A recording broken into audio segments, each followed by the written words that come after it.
Allez, c'est parti pour cette nouvelle analyse. On plonge directement au cœur d'un vrai casse-tête. Comment les institutions de formation, qu'il s'agisse d'immenses universités publiques gérant des milliers de dossiers ou d'écoles privées cherchant à optimiser leurs ressources, peuvent complètement révolutionner leur processus d'admission et surtout soulager l'épuisement de leurs équipes. C'est un sujet absolument fascinant car il touche au cœur même de l'accès à l'éducation. Pour commencer, il faut bien poser le problème de départ. Combien de temps est réellement perdu chaque jour sur des tâches purement administratives? C'est littéralement une montagne de questions répétitives. Les horaires des cours, les prérequis d'inscription, les frais de scolarité, ce flot continu consomme des dizaines d'heures précieuses chaque semaine. Les administrateurs se retrouvent noyés sous des courriels et des appels identiques. Ça génère une fatigue immense et un vrai sentiment de travail à la chaîne, à des années-lumière de l'accompagnement humain qu'ils souhaitent offrir. Au programme aujourd'hui, on commence par le défi des admissions, suivi de l'assistant pédagogique intelligent. Ensuite, on abordera le multilinguisme et l'accessibilité, avant de voir le déploiement omnicanal pour enfin terminer sur les résultats concrets. Et la solution à ce grand défi, elle s'appelle Joko. C'est une plateforme d'intelligence artificielle hyper sophistiquée qui tourne 24 heures sur 24, 7 jours sur 7. C'est vraiment le point d'entrée idéal pour comprendre comment Joko peut venir en aide aux institutions de formation et aux universités, publiques comme privées.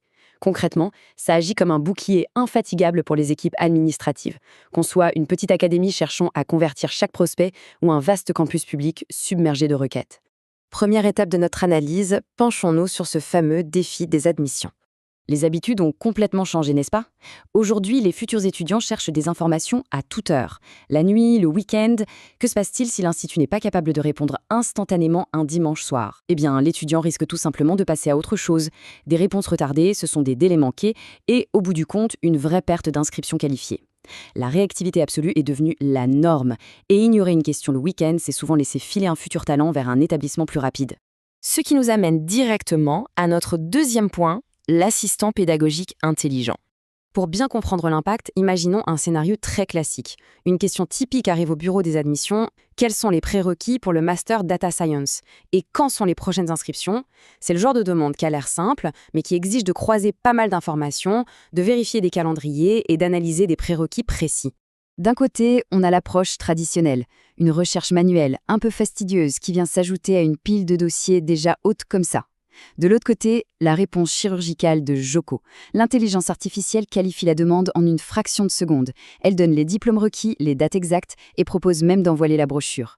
Le tout est automatisé, sans aucune intervention humaine. L'étudiant a sa réponse tout de suite et l'école sécurise un candidat hyper motivé. Passons maintenant à notre troisième partie, et c'est un point essentiel, le multilinguisme et l'accessibilité. C'est là que la technologie devient vraiment bluffante. L'IA ne se contente pas de lire platement du texte. Elle exploite des capacités vocales très avancées pour s'adapter automatiquement à la langue parlée.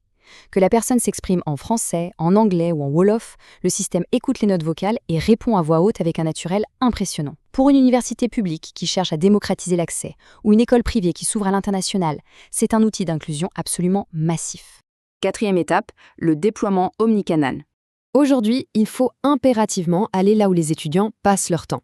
Et l'IA fait exactement ça, en centralisant tous les canaux, WhatsApp, Messenger, Telegram, TikTok ou le classique widget sur le site web, tout ça regroupé sur un seul et unique tableau de bord. C'est une harmonisation parfaite. Les institutions peuvent capter l'engagement sur les réseaux sans jamais perdre le fil de la discussion. Et le plus fou dans toute cette histoire, c'est la vitesse d'installation. C'est très simple, on télécharge les documents de l'école, on personnalise un peu l'apparence, on ajoute une petite ligne de code et bam, c'est déployé. En moins de 5 minutes, tout le système est prêt à fonctionner. C'est une véritable aubaine pour les établissements, qu'ils soient publics ou privés, qui n'ont pas forcément les moyens de se lancer dans des projets informatiques interminables. Enfin, abordons notre cinquième et dernier point, les résultats concrets. Ce chiffre parle de lui-même. 85%, c'est juste énorme. 85% des demandes de support sont désormais résolues de manière totalement automatique. Ça veut dire qu'une écrasante majorité des questions répétitives n'atteignent tout simplement jamais la boîte mail des administrateurs. C'est un barrage intelligent qui fait chuter la pression instantanément. La conséquence directe de cette automatisation, c'est un gain de temps spectaculaire. Les équipes récupèrent en moyenne 3 heures par jour, 3 heures de moins à faire du travail à la chaîne et 3 heures de plus pour se concentrer sur des missions à haute valeur ajoutée, comme l'accompagnement de dossiers complexes. On remet enfin le contact humain au centre du processus éducatif.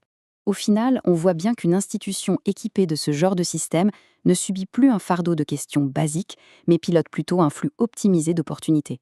Le secteur de la formation a maintenant toutes les cartes en main pour allier réactivité immédiate et réduction de la charge de travail. Alors, la vraie question qui se pose aujourd'hui, ce n'est plus de savoir si les établissements vont adopter cette révolution, mais plutôt quel retard vont accumuler ceux qui refuseront de franchir le pas.